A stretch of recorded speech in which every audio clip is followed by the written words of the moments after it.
Salut la famille, c'est Akina sur le Front Médiatique et nous sommes le lundi 17 avril 2023 et je suis très heureux de vous retrouver pour un nouvel épisode de la série Contrôle mental.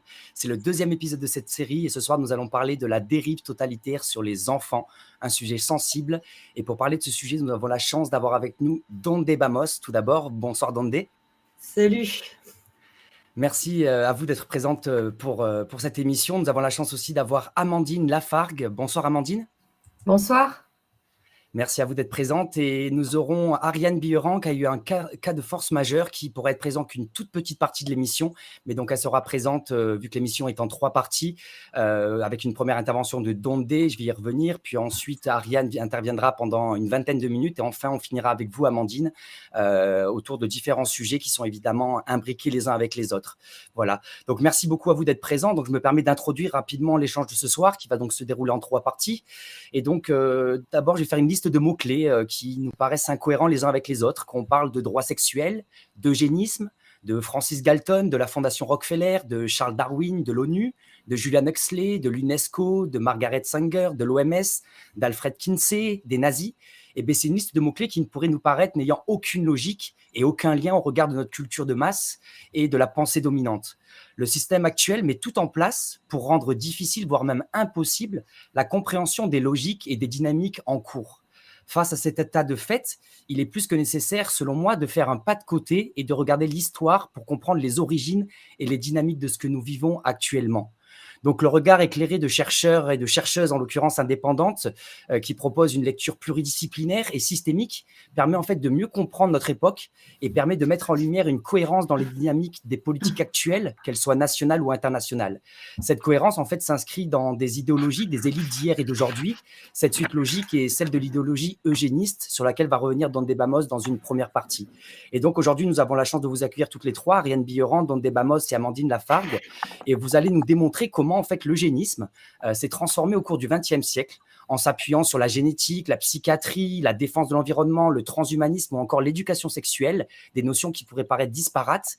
Et en fait, cela fait partie de la stratégie de destruction de la société pour imposer une nouvelle culture promue par les médias mainstream, par les experts, par l'éducation, etc. Et donc, le versant du totalitarisme sexuel est un volet du transhumanisme, selon Ariane Billeran qui interviendra sur ce sujet-là. Tout cela est lié. En fait, on retrouve les mêmes figures derrière et cela permet d'assembler les pièces du puzzle qui sont difficiles à assembler pour nous, simples citoyens non experts. Et il y a évidemment aussi un plafond de verre médiatique qui fait que tous les chercheurs indépendants comme vous ne sont pas invités dans les grands médias parce que vous dites des vérités qui dérangent et qui ni entendues ni relayées. Nous parlerons aussi à la fin de cet entretien donc d'un colloque exceptionnel qui aura lieu le 13 mai prochain, intitulé « La dérive totalitaire sur les enfants », qui est donc co-organisé par Ariane Billeran et Amandine Lafargue, qu'on a la chance d'avoir ce soir avec nous, et parrainé par la Ligue nationale pour la liberté des vaccinations. Voilà, merci encore à tous les auditeurs, internautes qui sont avec nous. N'hésitez pas à donner de la visibilité. Donc, vous savez que même les médias indépendants sont mis à l'ombre par les grands réseaux sociaux. Donc, n'hésitez pas à commenter, à liker, à partager pour donner de la visibilité à ce live qui aborde un sujet à la fois sensible, mais à la fois plus que nécessaire, parce qu'on va parler des enfants. Et donc, évidemment, on le sait tous, les enfants, c'est l'avenir de notre monde.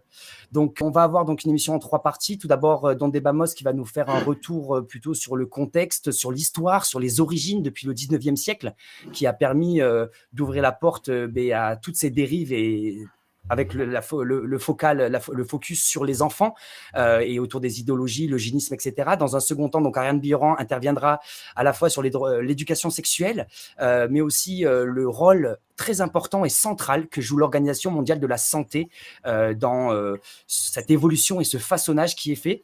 Et enfin, avec Amandine Lafargue, on aura donc un témoignage de terrain, parce que Amandine Lafargue, vous êtes donc psychologue et donc vous pratiquez en tant que travailleuse indépendante en libéral. Et donc, vous nous ferez un retour de terrain avec aussi une approche très concrète, beaucoup plus actuelle, on va dire, depuis le 21e siècle, avec l'évolution des différentes circulaires et de la philosophie d'éducation sexuelle à l'époque, avec des retours aussi du terrain que vous pouvez rencontrer de la part des parents ou des enfants que vous recevez dans votre cabinet.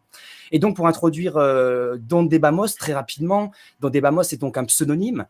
Donde, vous abordez des sujets extrêmement sensibles, hein, et vous intervenez donc pour cette raison anonymement sur le front médiatique ce soir. Vous êtes une ex-journaliste professionnelle, vous avez travaillé pour la presse écrite et pour le web, mais vous avez dû quitter votre métier dont vous aviez une formation, hein, car le contexte médiatique dans lequel vous évoluez ne vous permettait plus d'exercer votre métier selon vos aspirations et en cohérence avec vos valeurs. Vous avez donc démarré le blog Donde Bamos en 2007, donc il y a plus de 15 ans, et donc vous vous intéressez au problème de la pédocriminalité et des réseaux pédophiles, mais aussi vous abordez brillamment la politique mondiale ainsi que des questions économiques et sociales ou géopolitiques. Pour ceux qui ne connaissent pas, je vous encourage vivement à suivre et à découvrir le blog donc dondebamos.canalblog.com que je vous mettrai à l'écran. Donc, merci encore Donde de prendre ce temps. Et donc, dans ce premier temps d'émission, on va pouvoir avoir un exposé où je mettrai des images aussi à l'écran que vous m'avez fournies en préparant l'émission. Et donc, on va aborder plein de mots-clés que j'ai introduits dans l'introduction autour de l'eugénisme, autour de personnages clés tels que Galton, Darwin, Huxley, des fondations comme la Fondation Rockefeller, des organisations internationales comme l'ONU, l'UNESCO, l'OMS ou des groupes comme les nazis. C'est des choses qui nous paraissent très ne pas être en lien les uns avec les autres. Et pourtant, vous allez nous montrer, Donde, ce soir, que tout ça a des racines historiques et comment toutes ces personnes-là, ces organisations-là, ces financeurs-là sont en fait en lien les uns avec les autres. Donc, Donde Bamos, je vous donne la parole. Bonsoir, merci. Alors oui, comme tu le disais, on a l'impression que les choses nous tombent dessus de manière un peu disparate. C'est pas forcément le cas. Notamment la question des droits sexuels et de l'éducation sexuelle qui sont apparus dans le débat public autour de 2012-2015. On a l'impression que c'est arrivé un peu de nulle part, qu'un matin, tout le monde s'est réveillé dans un bel élan citoyen pour protéger les enfants. On va voir qu'en fait, derrière ce processus-là, il y a des processus plus longs sur le plan historique. Et je dirais qu'il y a un fil rouge pour comprendre pas mal d'éléments, c'est le concept de l'eugénisme et un petit peu les lobbies qui se sont activés autour de l'idéologie eugéniste, même si en un siècle d'existence, voire un siècle et demi, elle a pris plusieurs teintes, quoi.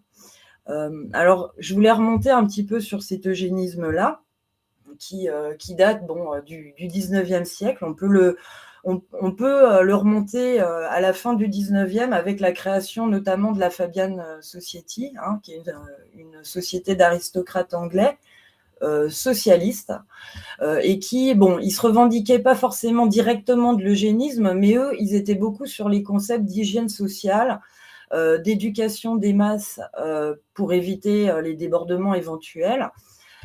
Et à la même époque en Angleterre, on avait la société eugéniste et beaucoup de débats sur l'eugénisme pur et dur. Alors on avait les notions comme le darwinisme social qui commençait à se développer, avec l'idée qu'il y a une partie de la population qui est plus destinée à avoir des fonctions nobles que d'autres, et que cette partie de la société la plus élevée avait tout intérêt à contenir, à gérer les masses, si ce n'est à la sélectionner pour éviter tous ceux qu'ils appelaient les inaptes, qui en gros pouvaient être un petit peu les pauvres en général.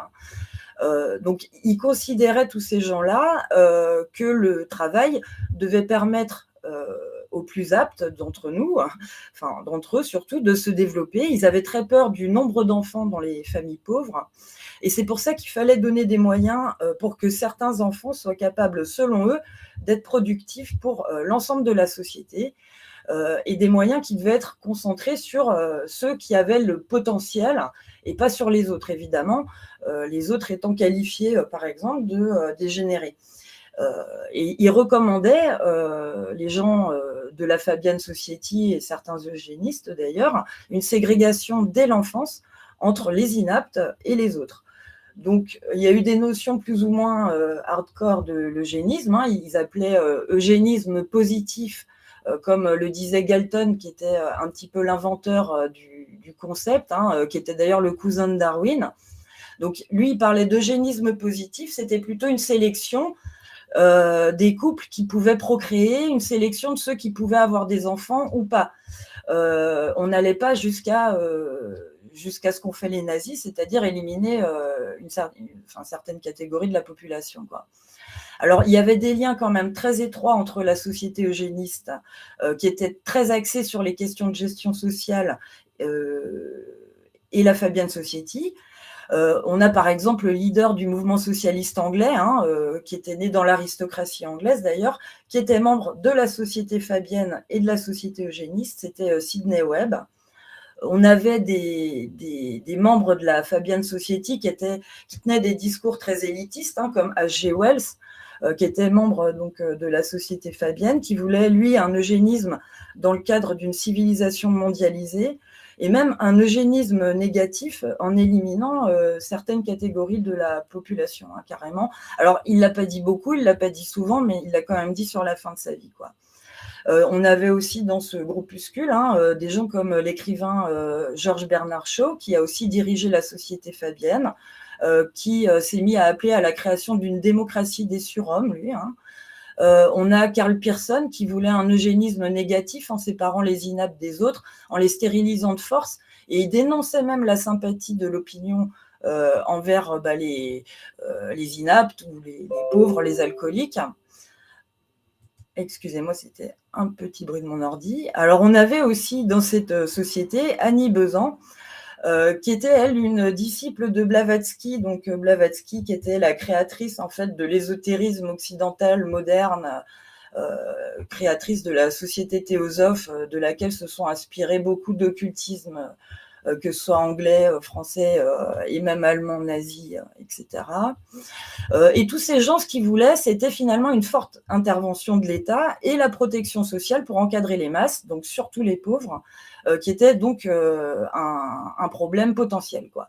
Là-dessus, début du XXe siècle, en Angleterre toujours, on a le Tavistock, la clinique Tavistock, qui a été créée là aussi par des aristocrates anglais, qui partageaient exactement les vues que je viens de décrire. Le Tavistock a très vite essaimé en Allemagne dans ce qu'on appelle l'école de Francfort, où il y avait beaucoup de psys qui ont beaucoup théorisé ce qui deviendra l'idéologie nazie, clairement eugéniste, raciale, aryenne, etc., quoi. À partir du Tavistock, on a tout le développement de ce qu'on appellera l'ingénierie sociale, qui développe encore plus loin, lui, les concepts d'hygiène sociale, qui sera développé à plein par le Troisième Reich. Alors, Lord Bertrand Russell, donc un Anglais, mais qui a été initié à l'école de Francfort et qui a travaillé aussi avec le Tavistock, a dit « On peut espérer qu'avec le temps, n'importe qui pourra persuader n'importe qui de quoi que ce soit s'il parvient à attraper le patient jeune et qu'il est doté par l'État d'argent et de matériel. Le sujet fera de grands progrès lorsqu'il sera abordé par des scientifiques sous une dictature scientifique. Les psychologues sociaux du futur auront un certain nombre de classes d'écoliers sur lesquelles ils essayeront différentes méthodes pour produire une conviction inébranlable que la neige est noire. » Voilà, donc on était en fait déjà dans les concepts d'ingénierie sociale, en fait. Et à l'origine, le Tavistock, il a surtout travaillé d'ailleurs sur les enfants, sur les mineurs, et sur le développement de l'enfant. Il s'est retrouvé en fait à travailler sur le psychisme des enfants traumatisés ou difficiles, et il en a hébergé pas mal dans ses murs. Alors, il a aussi fait beaucoup de recherches et très précoces sur l'identité sexuelle, sur la propagation de la théorie du genre, et pas la théorie du genre en elle-même, mais sa propagation. Et il y a beaucoup de psys connus qui sont passés par le Tavistock, comme Freud, Jung, Bernays, bon, qui lui n'était pas vraiment psy, je crois, Eric Miller, et il y a eu aussi Aldous Huxley, qui était membre lui aussi de la Société fabienne, qui a travaillé avec le Tavistock avant d'aller aux États-Unis et de travailler sur d'autres travaux du même genre. On a aussi Kurt Lewin, donc, qui lui est un Allemand, mais qui était juif. Donc en 1933, il est parti d'Allemagne. Et il est passé par le Tavistock avant de rejoindre le MIT. Il a travaillé là-bas aux États-Unis, lui aussi, sur des projets MKUltra. Et au Tavistock déjà, il travaillait sur les questions de gestion de groupe, de conduite du changement, toutes les manières de faire accepter à des groupes des choses qu'au départ, elles n'auraient pas voulu faire. Le Tavistock a aussi abrité les travaux de William Sargent. Alors lui, il était carrément dans les programmes MKUltra.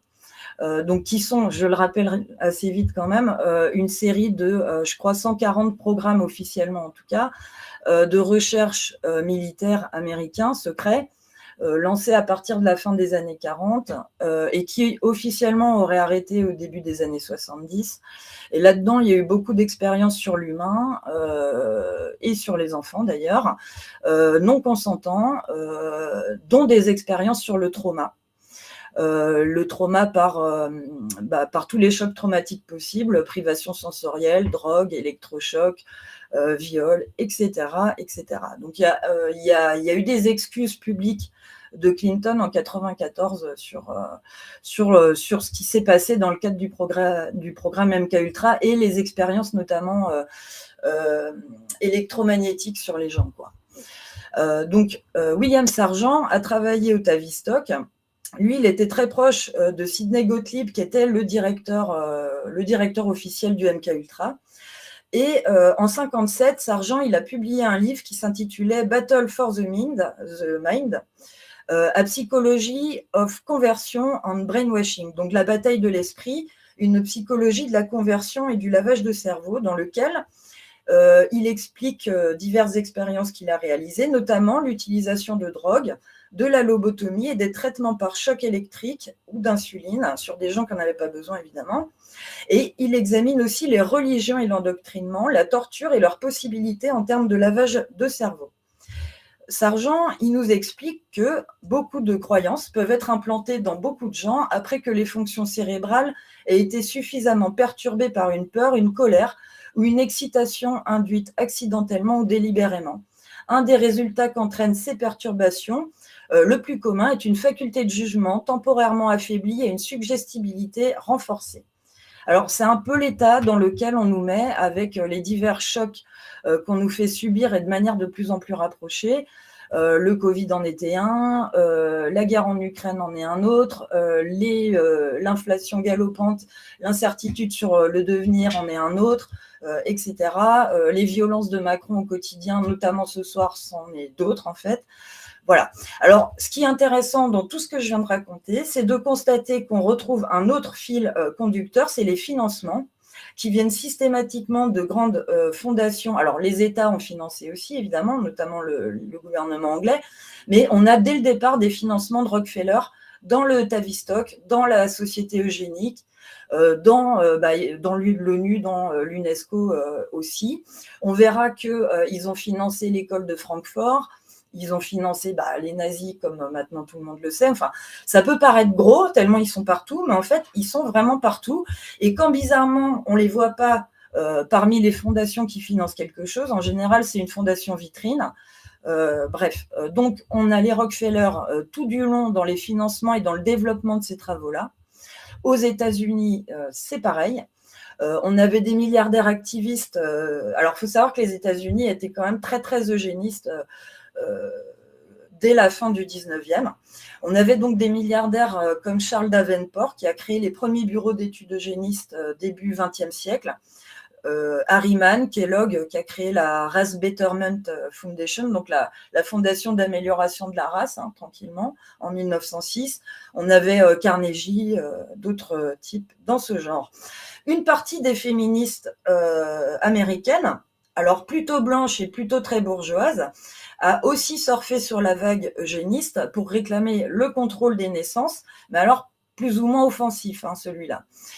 Margaret Sanger, fondatrice du planning familial, qui était à l'origine la Ligue américaine de contrôle des naissances créée en 1921, a été la plus active en matière de contrôle des naissances et de théorie de restriction de l'accès à la naissance pour des catégories entières de population, quoi. Elle avait beaucoup parlé de stériliser quand même les femmes noires d'abord et les femmes pauvres aussi. Donc ça la dérangeait pas, mais il faut dire quand même que c'était dans l'ambiance de l'époque. Hein. C'était pas du tout choquant à l'époque pour beaucoup de gens de raconter ça, quoi.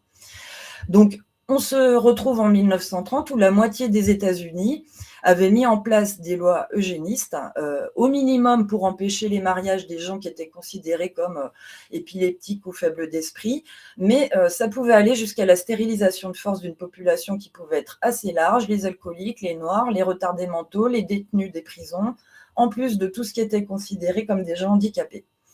Alors, ces lois avaient commencé dès 1890 et elles ont continué jusqu'aux années 70, au moins, puisqu'il y a eu des épisodes de stérilisation forcée en Californie, notamment assez tard, et même on sait que Fauci, dans les années 90, il a utilisé des enfants noirs, des orphelinats, pour tester des traitements sur le sida à leur insu, quoi.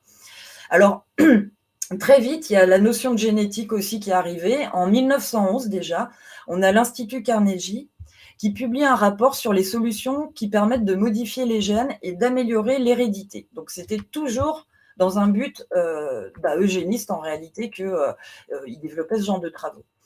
Alors les nazis, avec leur concept de surhomme et de race aryenne, ont été très très loin dans la logique eugéniste.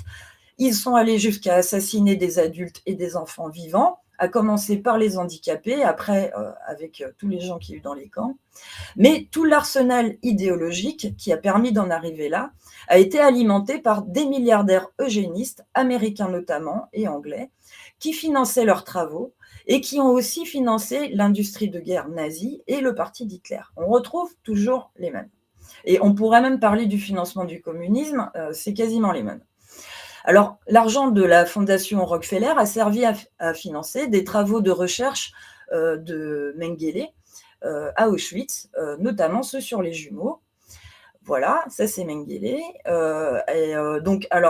Lui, il s'en est tiré. Comme tout le monde sait, il a vécu à peu près tranquillement en Amérique latine. Hein. Donc, après la guerre, les recherches menées dans le cadre de la guerre psychologique ont été poursuivies et appliquées aux civils. Les travaux des nazis ont été récupérés par les Américains, comme chacun le sait, dans le cadre du recyclage des nazis avec l'opération Paperclip et d'autres. Donc, c'est des milliers de nazis qui sont partis rien qu'aux États-Unis, mais aussi en France et ailleurs. Donc, l'eugénisme, petit à petit, s'est transformé en génétique, en psychiatrie. Par exemple, le fondateur de la World Federation for Mental Health, donc la Fédération mondiale de la santé mondiale, n'était autre que John Rawling Rees, qui était un psychiatre et militaire anglais et qui a été un des piliers de la clinique Tavistock dans les années 20 et 30. Il en a même été le directeur médical en 1933. L'eugénisme s'est aussi transformé en défense de l'environnement, en planning familial.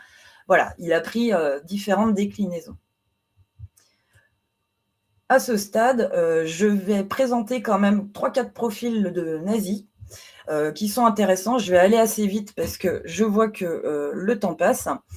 Je voulais quand même parler de Otto Ambros qui a développé le gaz sarin, qui a tué, donc c'est un nazi, hein, lui, qui a tué des centaines de victimes, qui était le chimiste préféré d'Hitler et qui dirigeait un département de recherche d'IG Farben sur le caoutchouc et le pétrole synthétique dans le camp d'Auschwitz. C'était d'ailleurs la plus grosse usine d'IG Farben et les victimes étaient payées au SS. Il a été vaguement condamné à Nuremberg, mais l'armée US l'a recruté à sa libération en 1952 pour travailler sur le programme de guerre chimique depuis l'Allemagne. Il a continué dans l'industrie chimique, il était au conseil d'administration de grandes entreprises comme AEG, General Electric Allemagne ou encore 5 entreprises nationales et dans l'industrie pharmaceutique faisant des voyages aux États-Unis de temps en temps. Son dossier est resté secret défense jusqu'en 85. Dans les années 80, il a travaillé pour Dow Chemical et comme conseiller pour Chemie Grünenthal, la société pharmaceutique qui commercialisait la thalidomide, le médicament à l'origine de malformations congénitales données aux femmes enceintes. On a un autre nazi dans le genre, je pourrais en faire une liste très longue, mais là j'en ai choisi quand même quelques-uns qui sont révélateurs, même s'ils ne sont pas spécialement connus. On a Richard Kuhn, donc biochimiste nazi et prix Nobel de chimie. Il a dirigé dès sa création en 1929 l'Institut Kaiser Wilhelm pour la recherche médicale, où il a développé des agents toxiques, c'est là aussi que travaillait Mengele, où il a développé des agents toxiques comme le saumon et le tabac qui ont été testés sur des prisonniers des camps de concentration. Il commençait ses cours par un Heil Hitler et a dénoncé des collègues juifs. Après la guerre, il a collaboré avec les Américains dans le cadre de Paperclip à l'US Army Air Force Aeromedical Center d'Heidelberg. Il a présenté le LSD à Charles Lux, responsable local de l'armée américaine en charge de l'opération Paperclip, pour lequel il a travaillé sur le gaz sarin à la fin des années 40. Lux a convaincu ses supérieurs du potentiel du LSD en termes de contrôle mental et le LSD a ensuite été testé dans le cadre de MKUltra. On a Hermann Steve, directeur de l'Institut d'anatomie de l'Université de Berlin, qui a conduit des expériences sur les femmes de la prison de Plötzensee et du camp de Ravensbrück. Il n'a pas été inquiété après la guerre, il a été même élu à l'Académie allemande des sciences de Berlin. Encore un ou deux, Heinrich Schad, qui comme Mengele plus tard a été l'assistant de von Verschuer à l'Institut Kaiser Wilhelm d'anthropologie. Il était membre du NSDAP, donc le parti nazi, et de l'ASA, donc le groupe de terroristes nazis, où il est entré dès 1931. En 1934, il a suivi des cours de génétique humaine et d'anthropologie organisés par le Reich pour les médecins à l'Institut Kaiser Wilhelm. Puis, il a travaillé pour les offices de génétique régionaux et faisait des conférences sur la question pour divers organismes nazis. C'est aussi en tant qu'expert médical qu'il estima en 1939 que la loi nazie de stérilisation de 1933 était trop timorée et il regretta que seulement quelques rares faibles d'esprit alcooliques aient pu être soumis jusqu'ici à la stérilisation, alors qu'une politique d'entretien de l'hérédité axée sur l'élimination serait non seulement particulièrement nécessaire, mais aussi couronnée de succès. En 1943, il a été nommé à la direction de l'Institut de biologie raciale de Rostock. Après la guerre, il a repris dès 1952 sa carrière universitaire comme spécialiste de la génétique. De 1965 à 1974, il a même dirigé l'Institut de génétique humaine et d'anthropologie de l'Académie de médecine de Düsseldorf. Et il était membre de l'Académie des sciences de la population. L'éminent neurologue George Scholtenbrand, devenu en 1953 président de la Société allemande de neurologie et président honoraire en 1967, avait mené des expériences en injectant de la sclérose en plaques à des patients handicapés mentaux dans son asile psychiatrique et un hôpital pour prouver qu'elle était d'origine virale. Il avait adhéré en 1937 au parti nazi et n'a été que très vaguement inquiété lors de l'instruction des procès de Nuremberg. Ses recherches n'ont été condamnées qu'en 1997, 3 ans après sa mort. Alors, je vais terminer avec en fait encore deux qui sont édifiants. Faut que je les choisisse. Walter Schreiber, ex-chirurgien et ex-chirurgien en chef nazi sous les ordres directs d'Himmler et membre de la SS, qui a été nommé responsable du programme de contrôle des épidémies et création de vaccins géré par Göring, qui a impliqué l'assassinat de centaines de prisonniers par injection létale de phénol. Schreiber a aussi géré la production de gaz sarin et de tabac pour l'armée. Après avoir été capturé par les Russes, il a été recruté via Paperclip pour ses connaissances en matière de guerre chimique et biologique. Il est parti pour les États-Unis en 1951 et a travaillé sur des projets dans le cadre de MKUltra. Il est notamment passé par Canking, tenu par l'OSS en Allemagne, où des expériences ont été faites sur des soldats russes, et par Edgewood Arsenal, dans le Maryland, où des expériences sur des soldats ont été menées dans le cadre des projets Chatter, Bluebird, Artichoke, puis MKUltra. En 1952, il a été expédié en Argentine, toujours pour y servir les intérêts américains, quand des articles de presse ont commencé à aborder son passé, et puis les Américains auraient appris qu'il vendait aussi des infos aux Soviétiques, et ils l'ont lâché. Et je termine par Kurt Blom, assistant de Walter Schreiber.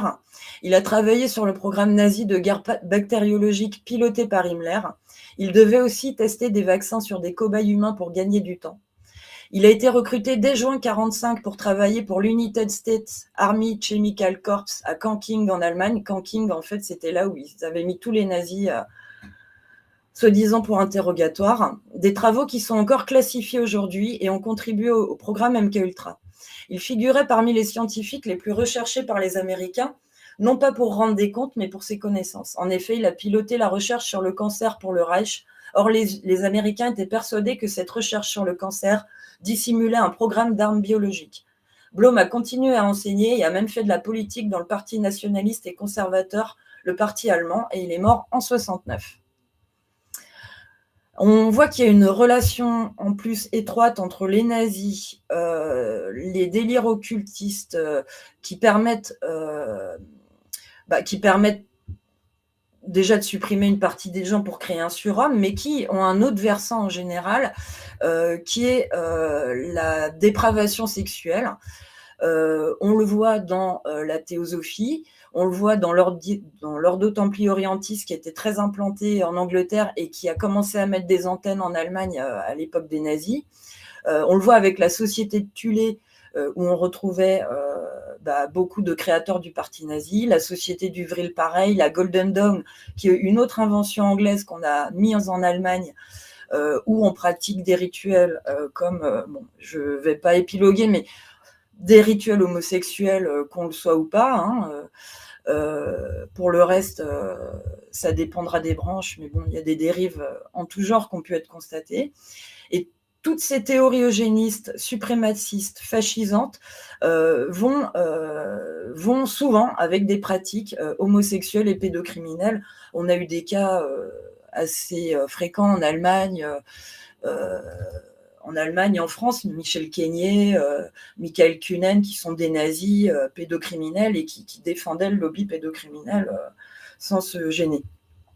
Donc tout ça, en fait, cette pédocriminalité, ce satanisme,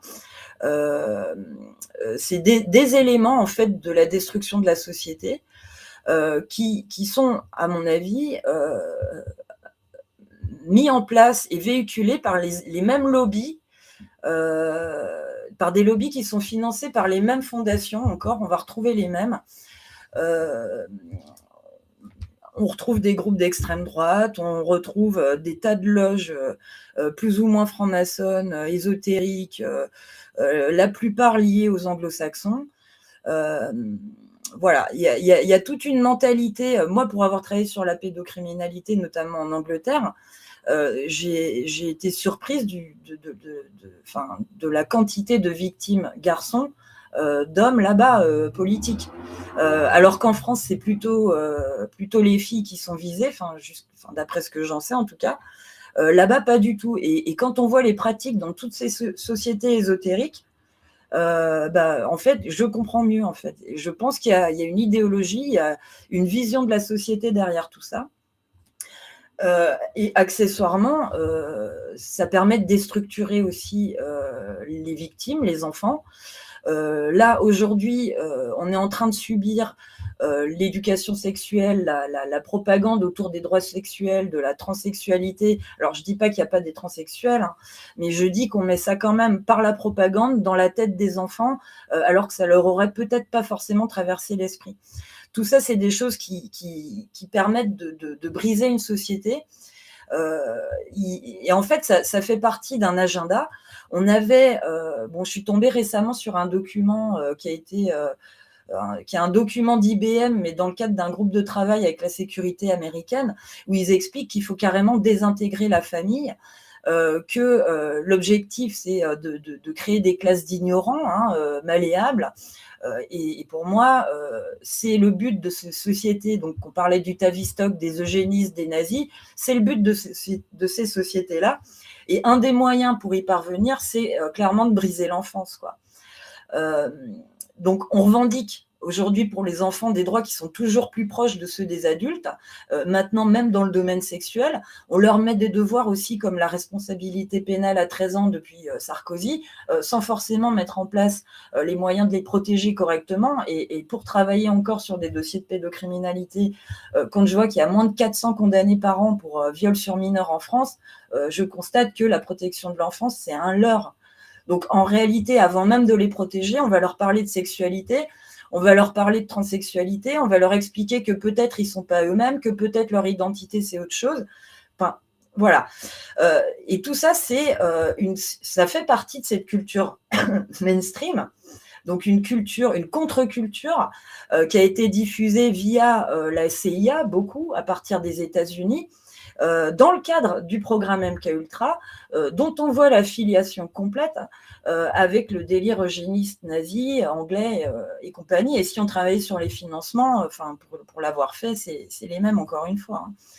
Donc, on a cette contre-culture qui est poussée par des sectes, beaucoup, par aussi la musique, par les sectes satanistes notamment, mais pas que. Hein. Tous le temple de Seth, l'église de Satan, tout ça, c'est du folklore sataniste. C'est juste pour amuser les masses. Et ça va avec une musique, des groupes de rock qui versent là-dedans, avec des films de plus en plus dark. Bref, on est en train de créer un monde, en fait, glauque, déstructuré, où finalement il n'y a pas vraiment de place pour les sentiments, pour la réflexion, le recul. C'est que du stress, que du choc, que de la violence en permanence. Et ça correspond à quoi? En fait, ça correspond à ce que disait Huxley ou H.G. Wells dans leur bouquin, en fait. Hein. Quand on voit que ces gens-là étaient membres de ces sociétés eugéniques et sociétés fabiennes, moi, je m'interroge, est-ce que c'était de la science-fiction ou est-ce que c'était un programme, ce qu'ils nous ont écrit? Donc, si on recolle un petit peu les petits bouts, le frère de Aldous Huxley, c'était qui? C'était Julian Huxley, qui était biologiste, eugéniste, hein, mais à fond, lui, et qui a été le premier directeur général de l'UNESCO qui porte ce délire de droit sexuel et qui l'impose aux États. Dans son rapport pour la création de l'UNESCO, intitulé « UNESCO, ses buts et sa philosophie », il expliquait que l'objectif est de diffuser la culture de liberté anglo-saxonne, d'accompagner l'évolution vers une nouvelle forme de société et d'État moderne. Il explique que le progrès de l'humanité est central dans les politiques de l'UNESCO et que pour y parvenir, il faut obligatoirement une unification politique des États qui doivent transférer leur souveraineté à une organisation mondiale aidée par des centaines d'organisations internationales. Financées par qui? Je vous le donne en mille. Il explique aussi qu'il faut privilégier la qualité à la quantité, notamment en termes d'humains présents sur Terre. Hein. Il le dit un peu plus subtilement que ça, mais c'est ça. Il écrit, dans son discours, ainsi, même s'il est vrai que toute politique eugénique radicale sera pendant de nombreuses années prochainement politiquement et psychologiquement impossible, il sera important pour l'UNESCO de veiller à ce que le problème eugénique soit examiné avec le plus grand soin et que l'opinion publique soit informée des questions en jeu afin que ce qui est aujourd'hui impensable puisse au moins devenir pensable. Parmi les ONG consultées et partenaires de l'UNESCO, il y a évidemment l'IPPF, donc le Planning Familial International, qui est lui aussi porteur de cette idéologie des droits sexuels. Pour Huxley, l'eugénisme, c'était un petit peu une nouvelle religion. Et ce programme se poursuit dans les organisations internationales dominées par les anglo-saxons et avec des bons petits soldats, comme notamment la France aujourd'hui. Donc, on a le concept de nouvel ordre mondial, ça a été développé par les mêmes. Hein, c'est encore H.G. Wells, Aldous Huxley, etc., qui en ont beaucoup parlé, qui l'ont popularisé en tout cas. Et ça nous amène à la création du Cybernetic Group, donc au début des années 40. Je vais en parler très très rapidement, mais en gros, ce qui est intéressant, c'est que ce groupe-là réunit, il est financé encore une fois par Rockefeller et compagnie, et il réunit les eugénistes dont j'ai déjà parlé, hein, comme Kurt Lewin, Gregory Bateson, et il y a aussi Margaret Mead qui est là-dedans.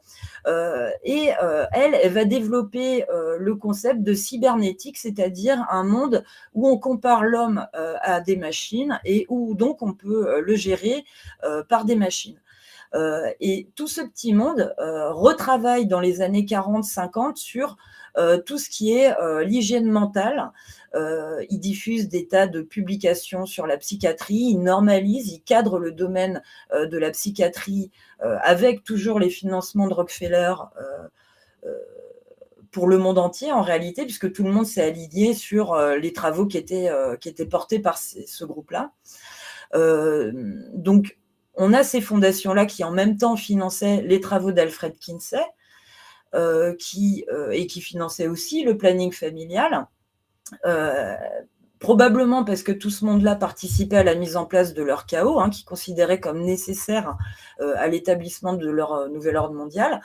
Kinsey s'inscrivait, lui, dans l'idéologie eugéniste, en fait. Il avait étudié notamment à la Harvard Bussey Institution, qui développait des théories darwinistes et le concept de nouvelle biologie, qui visait à améliorer l'espèce humaine grâce à l'eugénisme. Et à cette époque, donc autour de 1917, il a signé un appel à la stérilisation des Américains, entre guillemets, de niveau inférieur.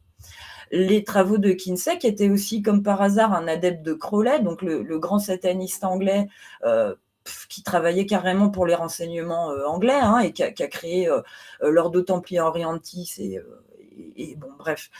Donc, il était carrément fan de cette idéologie-là. Kinsey, il a été visiter l'abbaye de Telema en Italie. Il prenait la désinhibition sexuelle totale, y compris pour la pédocriminalité et la zoophilie, qui ont été popularisées grâce au circuit de diffusion mainstream. Faut savoir que Kinsey, quand ses bouquins sont sortis, il a bénéficié d'une promotion énorme par les médias qui étaient soutenus par les mêmes fondations qu'on connaît. Il y a eu une grosse campagne de communication. Son bouquin a été distribué à des centaines d'exemplaires, je crois même des milliers. Voilà. Et puis Kinsey, il s'inscrit aussi carrément dans le programme MKUltra, puisqu'il utilisait des enfants victimes pour ses travaux sur la sexualité. Et il considérait, lui, que les enfants avaient une sexualité, je crois que c'est même dès la gestation. En tout cas, c'est sûr, dès la naissance. Et à ce titre-là, apparemment, il avait même préparé la publication d'un bouquin sur la sexualité des enfants, qui n'a pas été publié, celui-là. Il a utilisé parmi les enfants victimes les enfants violés par un nazi qui s'appelait Friedrich von Baluseck, qui a été arrêté, lui, dans les années 50, parce que justement il avait violé des enfants, et on pense qu'il en a tué plusieurs. Et Kinsey demandait à tous ces témoins de noter les abus qu'ils réalisaient, de mettre des notes sur les entre guillemets orgasmes des enfants, parce que ce qu'il appelait un orgasme, en gros, c'est quand ils essayaient de se défendre ou quand ils avaient mal, donc quand ils criaient. Donc Baluseck et les autres notaient scrupuleusement les viols qu'ils commettaient et comment ça se passait. Apparemment, il y avait pas mal de clichés de ces agressions qu'il a refilés aussi à Kinsey, et ils ont correspondu depuis les années 30 jusqu'à son arrestation en 56. Contrairement à ce que Kinsey disait. Donc les nazis, ça le rebutait pas non plus, mais alors pas du tout, quoi. On pense, d'après Judith Reisman, que Kinsey a utilisé aussi des enfants qui étaient dans des hôpitaux psychiatriques, dans le cadre du MKUltra, probablement, mais là-dessus, on n'a pas les éléments. En tout cas, il a travaillé dans les mêmes hôpitaux, en tout cas, dans certains hôpitaux où se sont passés des programmes MKUltra. Voilà. En gros, tout ça, ça nous amène au développement de l'éducation sexuelle petit à petit, qui va être porté par le planning familial de Margaret Sanger, par d'autres organisations dans la veine, quoi. Voilà, en gros. Waouh, c'est dense. Ouais, j'ai été un peu vite sur la fin. Non, mais c'est vraiment une synthèse de synthèse. Ouais. Et c'est pas forcément facile, mais certains ont peut-être déjà vu d'autres émissions, ou même le premier épisode sur la série Contrôle mental, où on abordait certains éléments. Et je vais pas pouvoir résumer ce que tu as déjà magnifiquement bien résumé, mais ce qu'on voit quand même, il y a des personnages centraux qui reviennent et qui ont eu un rôle très influent. Il y a des organisations et il y a des financeurs avec des idéologies derrière. Il y a vraiment un lien qu'on peut faire, où on se rend compte que quelques centaines d'individus, d'organisations et de financeurs ont réussi à impacter, on va dire, le plus que le siècle passé. Et de l'idéologie eugéniste jusqu'à aujourd'hui, des dérives et des pratiques sexuelles, je ne sais pas comment les définir, j'ai pas le terme, mais en tout cas plus que particulières, en tout cas pas communes pour un être humain comme moi normal. Et bien on voit comment, voilà, il y a vraiment une transmission de relais de génération en génération et quelque chose, il y a un fil rouge en fait, il y a une continuité.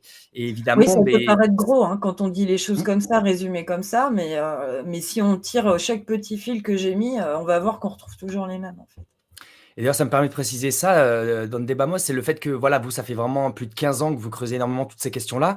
Vous avez fait donc des centaines, même des milliers d'heures de recherche. Et en fait, sur chacun des éléments que vous nous apportez ce soir, qui est une synthèse de synthèse, et ben en fait, il y a des documents bien plus approfondis sur certains personnages que vous avez pu citer, sur certaines organisations que vous avez pu citer. Et pour les internautes qui découvrent plus ou moins ce sujet, et ben c'est tout à fait possible d'aller chercher des ressources qui permettent d'approfondir chacun des éléments pour pouvoir avoir des données avec des références, des sources sérieuses et qui permettent de prendre conscience que les faits que vous nous présentez ce soir sont avérés et ne sont pas des spéculations, bien au contraire.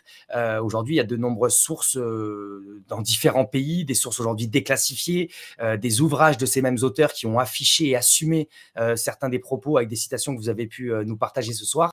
Et donc, on voit vraiment cette dynamique qui est évidemment très inquiétante parce qu'on s'inscrit dans une dynamique de plus de 100-150 ans et d'où l'importance en tant que citoyen de prendre conscience de ces enjeux, de ces acteurs et de la nécessité. Le côté rassurant, c'est qu'ils ne sont pas nombreux en réalité. On a le nombre, on est bien plus nombreux qu'eux et surtout, c'est des minorités qui nous imposent une nouvelle culture, comme je disais en introduction. Et c'est une culture qui est imposée sur du moyen et du long terme pour pouvoir insuffler de génération en génération des évolutions dans les mœurs, des évolutions dans le rapport à soi, dans le rapport à l'autre. Et comme dans la citation tout à l'heure, la neige pourrait devenir noire par la capacité de la manipulation mentale, de l'ingénierie sociale, d'où l'importance de continuer à s'informer par nous-mêmes, à développer notre esprit critique et à développer notre culture aussi historique sur toutes les imbrications de personnages emblématiques qui ont une influence démesurée sur le monde et évidemment empêcher ces personnes qui ont un pouvoir démesuré sur le monde de continuer à façonner les individus et l'humanité comme ils le font depuis bien trop longtemps. On peut retrouver beaucoup de vos travaux, donc comme je le disais tout à l'heure, je l'affiche à l'écran sur dondebamos.canalblog.com et vous avez ouvert un peu la porte autour de l'éducation sexuelle avec le planning familial. Et donc, on espère que malgré ces difficultés, on va pouvoir accueillir Ariane. Je pense que c'est le bon moment, Donde. Vous avez fini l'exposé pour la transition pour Ariane ? Tout à fait, Akina. Voilà, super, merci beaucoup. Donc voilà, j'espère qu'Ariane va pouvoir nous entendre. Ariane, vous nous entendez ? Oui, bonsoir. Est-ce que vous m'entendez ? Est-ce que on c'est vous bon? entend très bien. Merci beaucoup Ariane d'être présente malgré les difficultés qui vous empêchent d'être présente tout le live avec nous. Peut-être que je serai interrompue. Enfin voilà, j'ai un cas de force majeure, donc je suis là quand même, mais je peux avoir du bruit, être interrompue. Donc on va essayer quand même d'avancer par rapport au sujet qui nous occupe. Donc je vous remercie déjà de nous accueillir et voilà, d'avoir ce média indépendant qui nous donne la possibilité d'exprimer effectivement une certaine recherche approfondie sur des vérités qui ne sortent pas dans les médias, on va dire, plus médiatiques, plus officiels, et c'est très problématique. Voilà. Je me permets, Ariane Billeran, pour les internautes qui ne vous connaissent pas et qui nous écoutent en direct ou en replay. Donc, vous êtes normalienne, vous êtes psychologue clinicienne, docteur en psychopathologie, vous êtes chargée de cours à l'université, vous avez été en tout cas, vous êtes auteur, ancienne, voilà, vous êtes auteur de 10, 15 ou 20 ouvrages, vous êtes conférencière, consultante, voilà, 25 ouvrages précisément. Et d'ailleurs, on a eu la chance de vous accueillir à plusieurs reprises sur le front médiatique. Et donc, vos domaines d'expertise sont le harcèlement, la paranoïa, les déviances du pouvoir et la reprise de son pouvoir personnel. Et donc, vous avez écrit plusieurs ouvrages, dont un coécrit aussi autour de la pédocriminalité avec Amandine Lafargue, qui est sorti en 2013 de mémoire aux éditions du Node.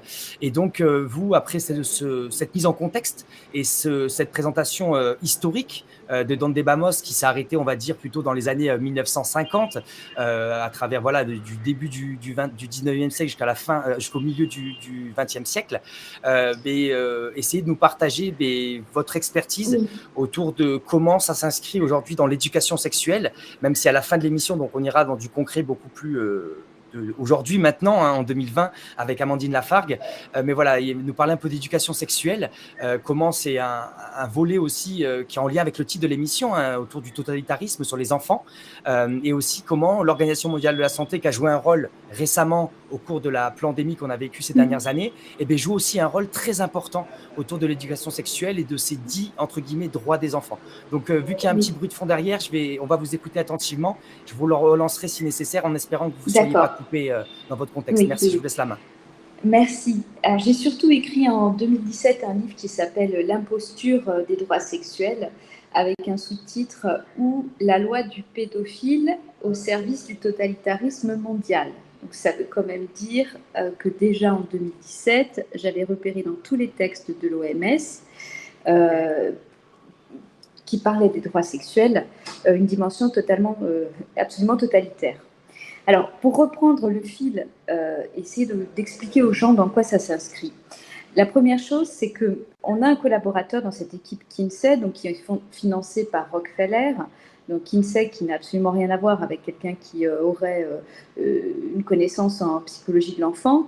Un collaborateur qui s'appelle Paul Gebhardt, qui dira dans un de ses livres « Un exemple de notre nature criminelle est notre refus de coopérer avec les autorités pour arrêter un pédophile que nous avions interviewé et qui était recherché pour crimes sexuels sur un enfant. » Donc ceci est absolument très clair.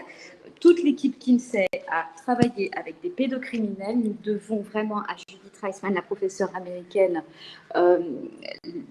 la lumière sur tous ces travaux et sur le délire, en fait, de présenter comme normal les agressions sexuelles et les viols sur enfants dès la naissance. Alors, ce qu'il faut bien comprendre, c'est que l'Institut Kinsey a déjà été promu à l'ONU, premièrement, et deuxièmement, il y avait dans l'équipe Kinsey, il y a eu la création d'un organisme qui s'appelle SIECUS, Sexuality Information and Education Council of the United States, qui a été créé en 1964 à partir donc avec Mary Calderon, qui elle était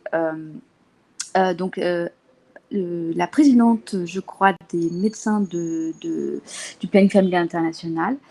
Et l'objectif principal de SIECUS, c'était, de façon très large et profonde, la prise de conscience de l'importance vitale de la sexualité des nourrissons et des enfants. Donc, on est bien clair.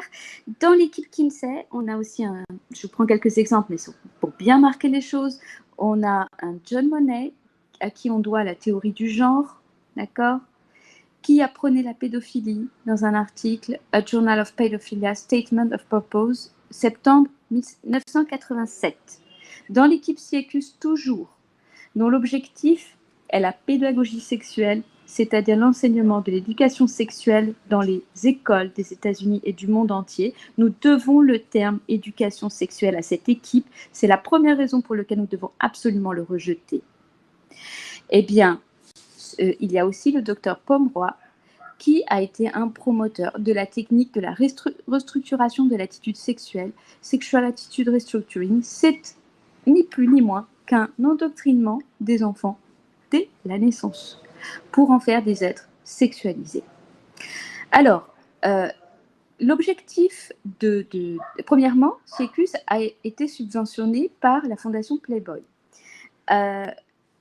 contre laquelle Judith Reisman a gagné son procès contre Playboy, qui avait diffusé 6000 images pédopornographiques. 6000 images pédopornographiques. Elle a gagné son procès. Ensuite, le Times Magazine, en 1980, va conclure, dans le numéro du 14 avril 1980, que SIECUS fait partie d'un lobby universitaire pro-inceste, menant une campagne pour ébranler le tabou de l'inceste. En 1991, SIECUS a lancé sa série de directives pour une éducation sexuelle complète. Seuls des enseignants formés par des partisans de Kinsey seraient autorisés à entrer dans les salles de classe américaines. La problématique que nous avons, c'est que c'est l'une des références scientifiques majeures de l'OMS et que l'éducation sexuelle, telle qu'on nous l'a vendue en France, avec la circulaire, par exemple, de 1981, on nous a vendu ça comme Et nous avons, à l'époque, reçu ça au lycée gentiment, comme, ou fin de collège, comme une gentille prévention, où on avait un petit cours qui mettait mal à l'aise tout le monde, avec, il y avait des petits ricanements sur le préservatif, c'était terminé. Quelques MST, les grossesses non désirées, ok. C'était un cheval de Troie. C'est-à-dire que cette éducation sexuelle, dont le terme est dû à Kinsey, parce que tout simplement c'est un terme paradoxal, nous ne pouvons pas éduquer ni initier les enfants à la sexualité, c'est transgresseur, point, et traumatique pour eux, point final, il n'y a pas de sexualité de l'enfant. C'est aussi validé par la psychologie du développement depuis très longtemps. Donc à partir du moment où on se prétend adulte, initiateur, informateur, éducateur sexuel de l'enfant, on n'est ni plus ni moins qu'en train de créer une transgression psychique, un traumatisme pour l'enfant. Voilà, ça, il faut quand même replacer le contexte. Donc, pourquoi je parle de l'OMS? Parce qu'en réalité, c'est la politique et l'idéologie de l'OMS qui a pénétré l'ensemble des institutions depuis longtemps. Premièrement, à travers des formations qui se fondent sur les travaux de Kinsey. Deuxièmement, en France, à travers des contrats entre la France et l'OMS, et je vous prendrai quelques exemples tout à l'heure, qui sont là pour diffuser et qui obligent la France à diffuser la politique de l'OMS, et notamment un document qui s'appelle « Les standards pour l'éducation sexuelle en Europe », un cadre de référence pour les décideurs politiques. Qu'est-ce que c'est que ce document? Eh bien, ce sont les partisans de l'équipe Kinsey qui, un jour, ont rédigé un document en Suisse. Dans ce document, il y a une matrice à partir de l'âge de 0 ans avec des tableaux d'enseignement obligatoires, sans le consentement des parents à la sexualité, avec tout ce qu'il ne faut pas faire selon les âges de l'enfant. Et dans ces tableaux, donc, par exemple, je prends souvent l'exemple à 6 ans, enseignement des relations sexuelles, à 4 ans, enseignement de la masturbation. C'est une standardisation des comportements sexuels, il faut bien l'entendre, pour l'Europe. Donc ce document qui sort de nulle part, qui n'a pas été voté dans des parlements, qui n'émane pas ni d'experts en psychologie de l'enfant, ni du peuple, tout simplement, ni des peuples, en réalité sert de support idéologique et maintenant juridique, par le biais des contrats qui lient la France à l'OMS, et notamment des contrats sur la santé en général, donc le fameux règlement sanitaire international, les autres types de contrats d'allégeance entre la France et l'OMS. Et donc, le ministère de la Santé applique les directives de l'OMS en termes de santé sexuelle. Il faut bien comprendre qu'il y a la santé. Pour l'OMS, il y a la santé. La santé, elle se divise ensuite en sous-catégories. Il y aurait une santé sexuelle. On ne comprend pas bien le terme non plus. C'est assez paradoxal, mais le terme est employé comme ça. La sous-catégorie de la santé sexuelle, ce sont les droits sexuels. Alors, il faut bien comprendre par droit sexuel, non pas la préservation et la protection de l'intégrité des individus, mais le droit des prédateurs à faire ce qu'ils veulent. Et je vais prendre un exemple tout simplement avec un rapport récent de l'ONU, parce que c'est la même chose, du 8 mars 2023. Donc, sous couvert des droits de l'homme, on a une dépénalisation des actes pédocriminels. Donc, tout simplement, il est indiqué que ce rapport demande la dépénalisation des délits liés au sexe, à la consommation des drogues, au VIH, à la santé sexuelle et reproductive, au sans-abrisme et à la pauvreté. Il appelle à la dépénalisation des relations entre adultes et mineurs à condition que ces derniers soient consentants. Donc on est dans le même programme partout.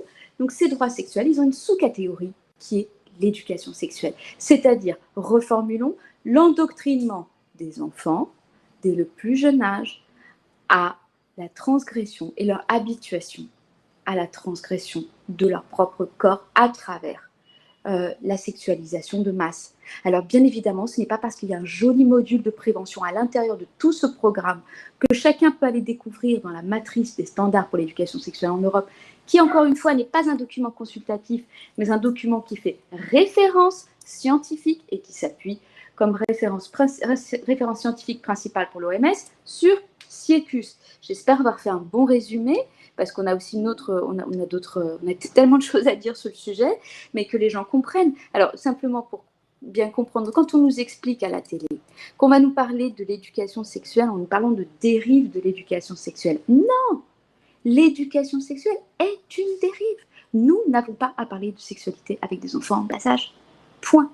Nous n'avons pas à parler de sexualité avant l'adolescence, avant que l'enfant ait acquis la maturité psychique suffisante pour comprendre et pour que ça ne fasse pas effraction traumatique chez lui.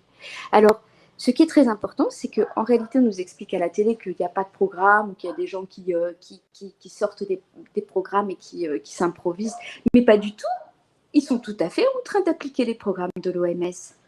Donc maintenant, il est vraiment temps que les gens aillent approfondir ce qui se passe et entendent aussi qui est censuré, parce que nous sommes extrêmement censurés depuis des années, bien sûr, sur le sujet. Nous subissons des représailles extrêmement sérieuses également, donc c'est quand même assez important d'aller regarder ça.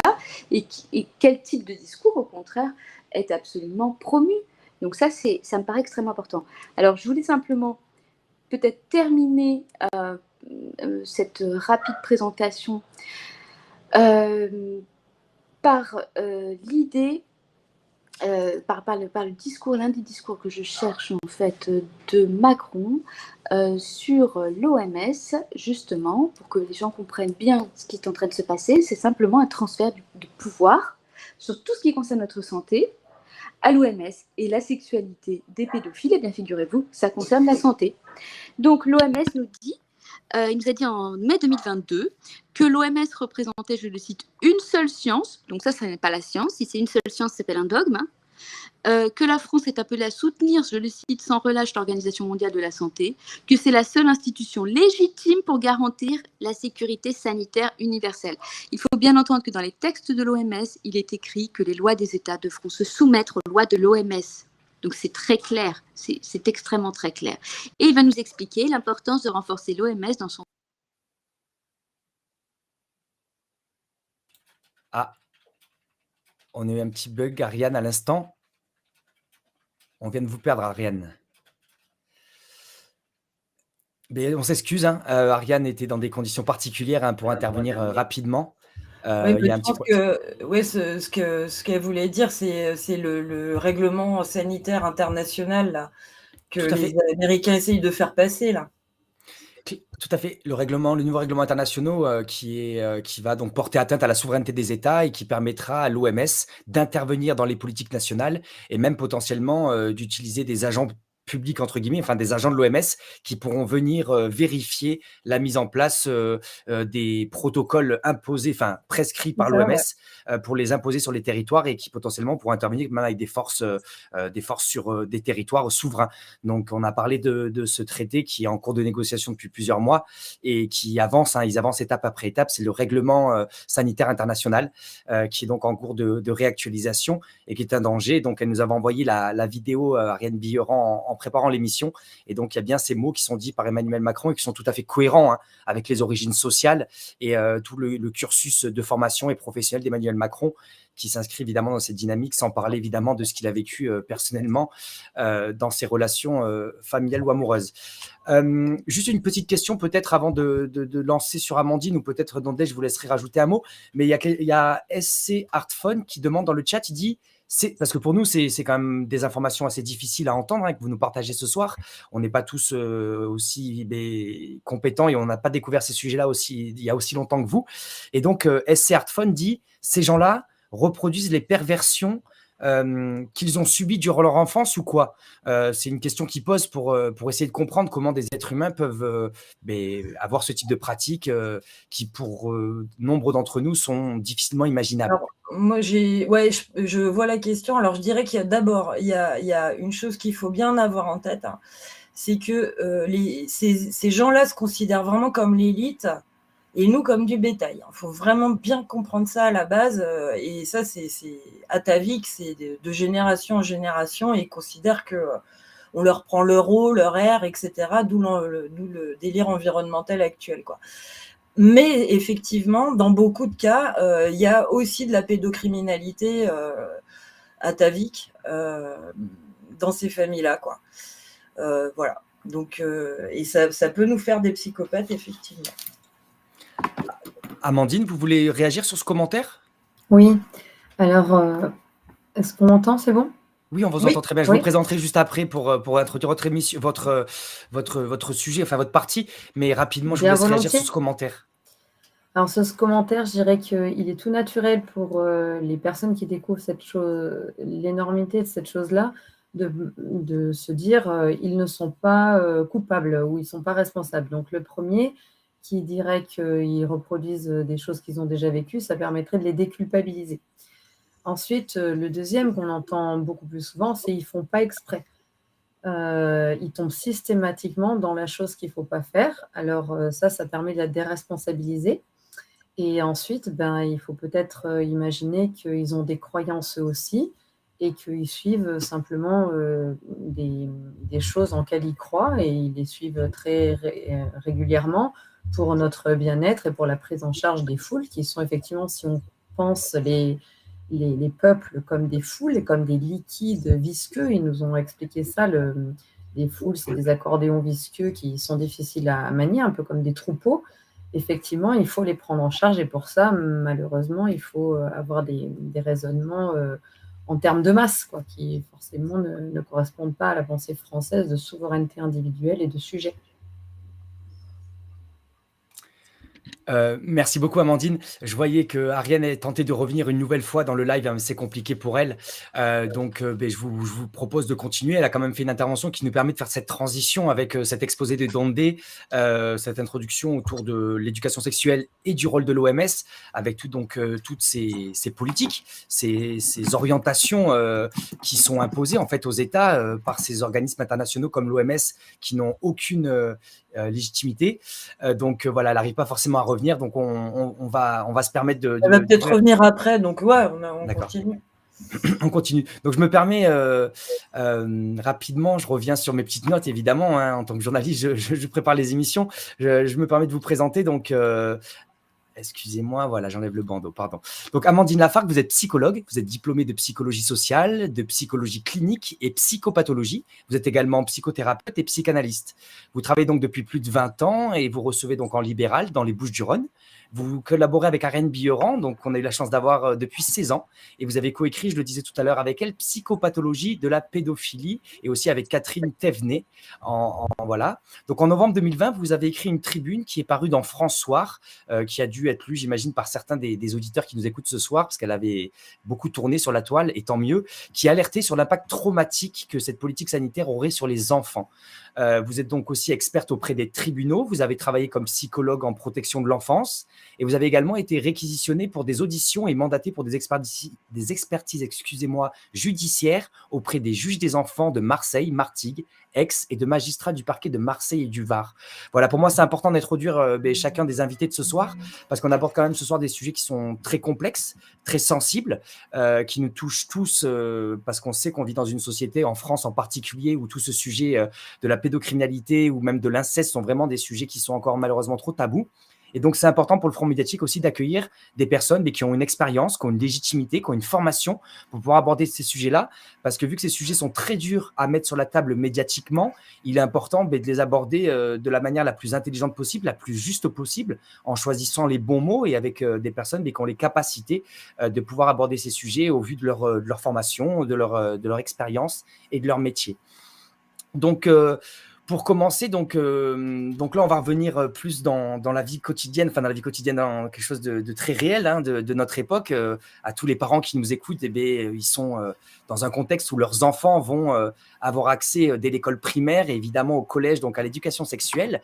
Et donc, on voit de plus en plus de personnes qui dénoncent ces ateliers de sensibilisation qui sont présentés ainsi donc dans les établissements scolaires en France par l'Éducation nationale.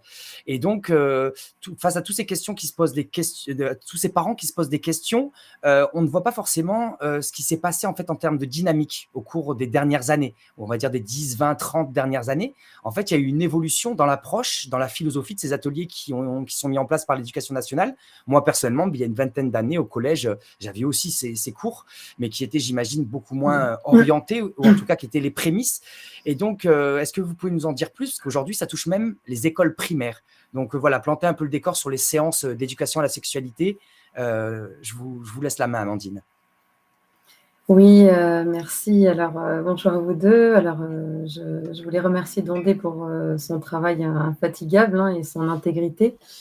Bon, Ariane qui n'est plus là, mais parce qu'elle travaille depuis longtemps à la protection des enfants. Et à toi, Akina, pour nous recevoir, parce que tu es une figure symbolique de la résistance.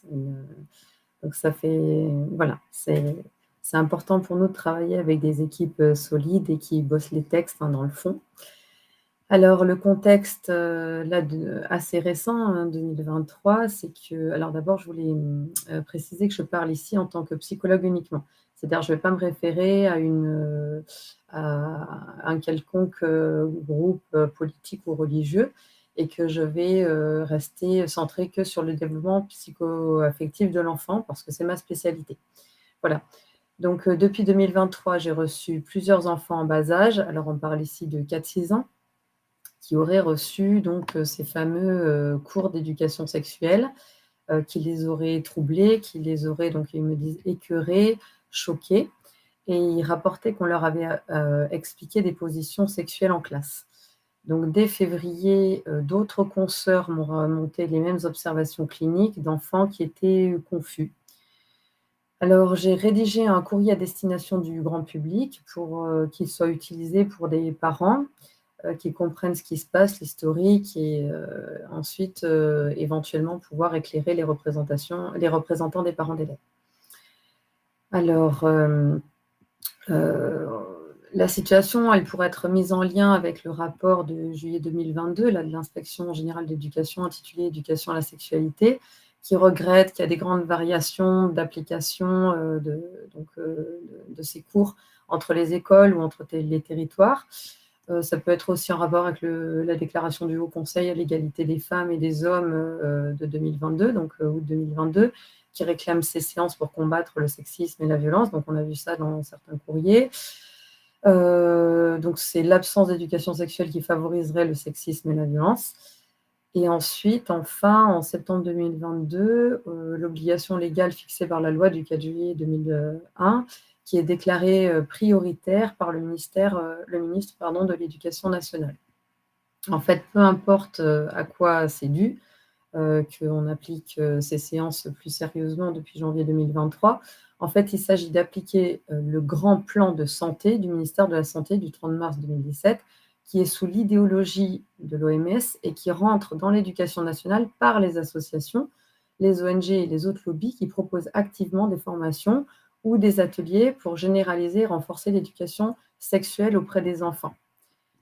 Donc, ces textes de l'OMS sont repris depuis longtemps par le site de Dondé Vamos, par le travail colossal de mes collègues Ariane Biran ou le pédopsychiatre Régis Bruno, tous deux qui ont une approche très claire, très complète de tous ces textes et qui ont quand même simplifié le travail. Donc, moi, je conseille régulièrement de lire « Préserver l'innocence des enfants » de Régis et « L'imposture des droits sexuels » parce que tout le travail est fait. Moi, quand les parents d'élèves viennent me voir en me disant « Oh là là, la somme de travail et de choses à lire et que c'est assez nauséabond », il faut bien savoir que tout le travail a déjà été fait depuis longtemps par des gens très respectables et vous avez toutes les références dans les livres, vous pouvez les citer, la plupart sont déjà en vidéo décryptées. Merci beaucoup. J'étais en train de préparer un petit bandeau pour pouvoir afficher les deux ouvrages que vous nous avez présentés. Donc, le premier, c'était donc l'ignorance. Préserver l'innocence des enfants de Régis Bruno. Je peux vous envoyer les liens. Voilà, comme ça, on pourra les afficher à l'écran et les mettre aussi sous le podcast. C'était ma dernière question, c'était des ressources et donc aussi les droits sexuels donc de Ariane Bihoran. L'imposture des droits sexuels. Ouais. Alors, ou la loi du pédophile au service du totalitarisme mondial, évidemment, les sous-titres. Alors. Donc nous, au premier abord, toute cette éducation sexuelle, comme je le disais dans ma première question, ça nous paraît assez évident. C'est une démarche de sensibilisation. Et donc, en fait, vous m'avez, en préparant l'émission, on a échangé. Et en fait, vous avez réussi assez facilement en fait, à m'expliquer pourquoi ces séances d'éducation sexuelle, qui sont en fait, pourraient paraître innocentes ou anodines au premier abord, sont en fait une porte d'entrée pour initier des enjeux autour de la sexualité à des enfants qui n'ont pas pas l'âge, un peu comme nous disait tout à l'heure Don Debamos à la suite de l'intervention d'Ariane. Et donc, est-ce que vous pouvez nous parler de cette incohérence, en fait, d'aborder ces questions-là à ces enfants qui n'ont pas encore atteint la puberté, pour pouvoir mieux comprendre, en fait, comment c'est en contradiction avec le développement naturel de l'enfant? Oui, tout à fait. Alors, pourquoi depuis 2023, on reçoit massivement aux consultations des enfants qui sont dans des états de confusion et des témoignages d'enfants traumatisés à la suite de la participation de les fameux cours d'éducation sexuelle? C'est parce qu'en fait, ils sont en état de choc. Ils ne comprennent pas pourquoi leur maîtresse, qui est là pour faire une suite dans leur parcours pédagogique, cette figure voilà, d'autorité leur enseigne à des choses qui ne sont pas des sujets classiques à l'école. Alors, voilà, on parle de, par exemple, se caresser, des parties pour se faire plaisir, donc des termes comme ça, pour eux, c'est complètement étranger puisqu'ils sont encore dans la pensée magique. Là, je vous parle d'enfants, hein, des fois en maternelle, hein.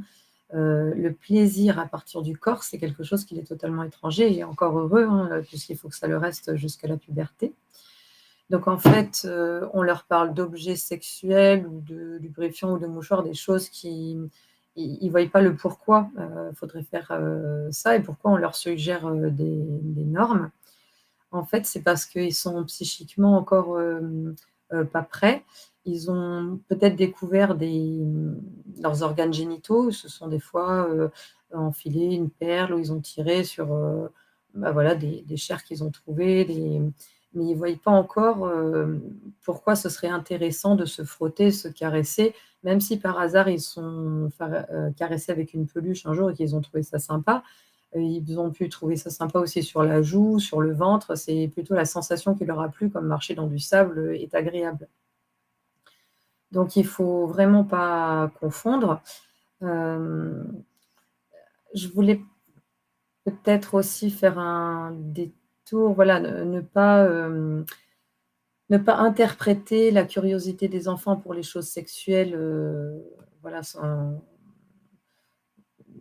à les mettre des mots d'adulte, à les mettre des pensées d'adulte. Donc un regard de petite fille ou une petite fille qui tourne sa robe, c'est pas du tout pour faire plaisir à un adulte. Donc on va dire s'ils se masturbent enfants, c'est juste qu'ils tirent sur l'élastique comme ils ont tiré sur leurs oreilles, etc. C'est nous les adultes qui leur enseignons qu'il va y avoir un plaisir et c'est pas du tout un plaisir que l'enfant doit être enseigné. Donc le risque, c'est quand même l'effraction psychique, enfin un risque sérieux et qui entrèverait un rythme affectif et cognitif de l'enfant. L'enfant, à cette période-là, il a une pensée magique, c'est-à-dire que bon, bah voilà, les bébés sortent du ventre de la maman ou d'un endroit, d'un trou qui serait exprès pour les bébés, ils n'ont pas besoin d'en savoir plus. Et en savoir un peu plus, des histoires de fluides, des histoires de gestes à avoir ou de plaisir, ça perturbe tout à fait la croissance et la maturation psychique des enfants. Et donc, éveiller, qu'on le veuille ou non, à parler, même en essayant de parler bien de ces sujets-là, c'est le danger de leur en parler trop vite, comme la plupart des sujets. Tant que les questions ne sont pas venues, on n'a pas à leur parler de ces choses-là, sinon on fera une infraction, une introduction de représentations qui vont les perturber. Donc, on est d'accord que la plupart des erreurs viennent du fait que c'est difficile d'aborder les sujets et d'avoir des bons termes avec les enfants. Donc, beaucoup d'adultes essayent de déléguer cette histoire-là. Donc, moi, mon parti est de ne pas accabler les personnes qui se sont retrouvées à faire des cours d'éducation sexuelle, parce que comme on a vu, elles sont dans les tuyaux, elles sont prévues, et donc c'est des personnes qui, malheureusement, se sont retrouvées dans la position de devoir les appliquer. Alors, est-ce qu'ils n'avaient pas lu ce que ça impliquait ou est-ce qu'ils ont cru bien faire parce que l'évolution de la société, ça avance? Moi, je dirais qu'il ne faut pas tirer sur le messager. Ce n'est pas l'infirmière ou la psychologue du départemental ou de l'école machin. C'est vraiment toutes les personnes qui vont penser que l'OMS ou que les standards sexuels vont leur donner un protocole, une fiche technique pour parler de ces sujets-là aux enfants. Les enfants, ils découvrent ces sujets-là à des âges différents et ils n'ont pas à être standardisés sur leurs questions. Ce serait la même chose que les standardiser sur des questions mystérieuses comme le bonhomme qui arrive en fin d'année de Noël. On a des cultures à l'intérieur des familles dans lesquelles on dit des choses, mais pas forcément des normes à l'intérieur de l'école qui doivent penser tous la même chose en même temps, alors qu'il s'agit d'un développement qui est très personnel. Il vaudrait mieux les standardiser à la pudeur, on va dire à l'empathie, à développer une bonne estime de soi, aimer son corps, plutôt qu'à aller chercher à se frotter l'un contre l'autre et éprouver un éventuel plaisir. Merci beaucoup pour ces précisions et vraiment, je me permets de redire cette phrase, je trouve, qui a été assez éclairante pour moi en préparant l'émission avec vous. C'est vous m'avez dit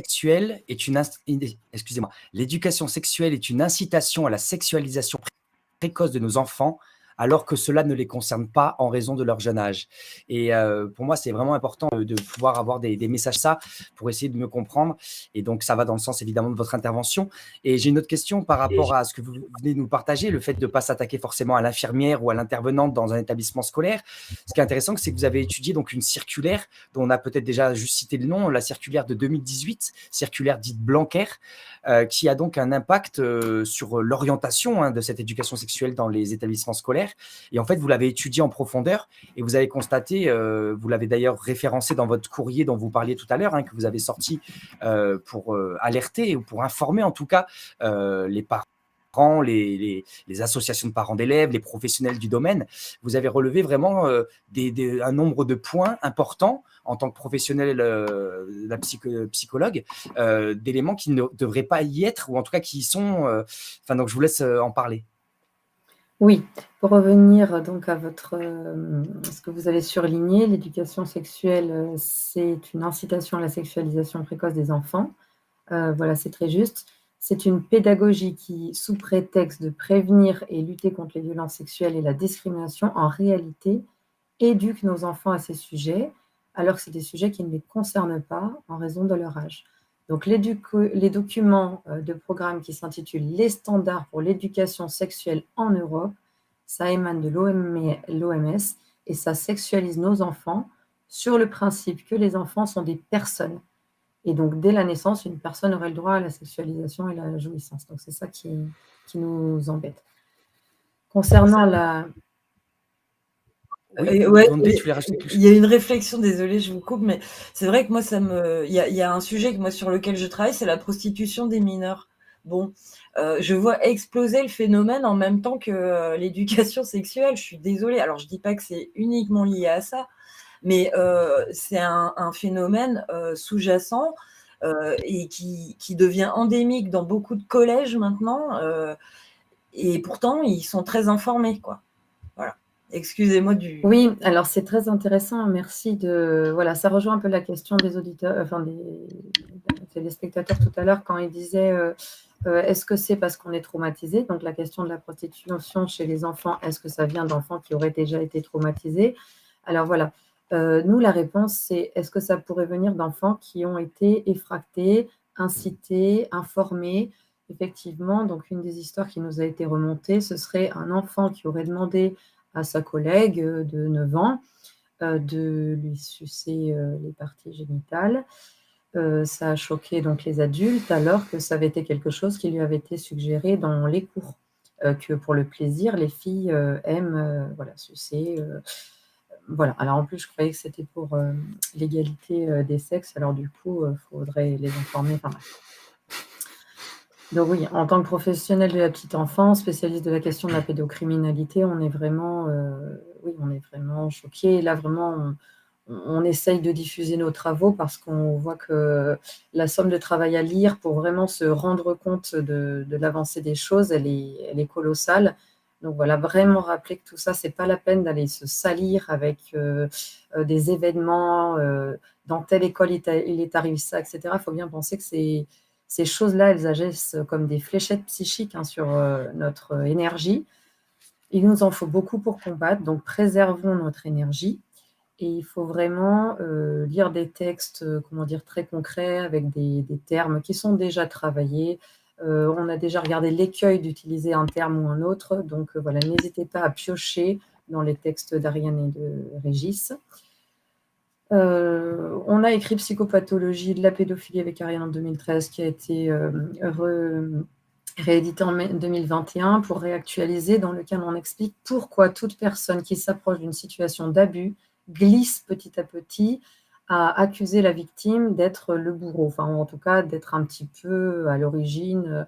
En fait, c'est vraiment le sujet même qui amène des biais cognitifs de sidération, d'incompréhension, de locus de contrôle. Ça attribue à l'autre quand même une partie, au moins de la moitié des choses.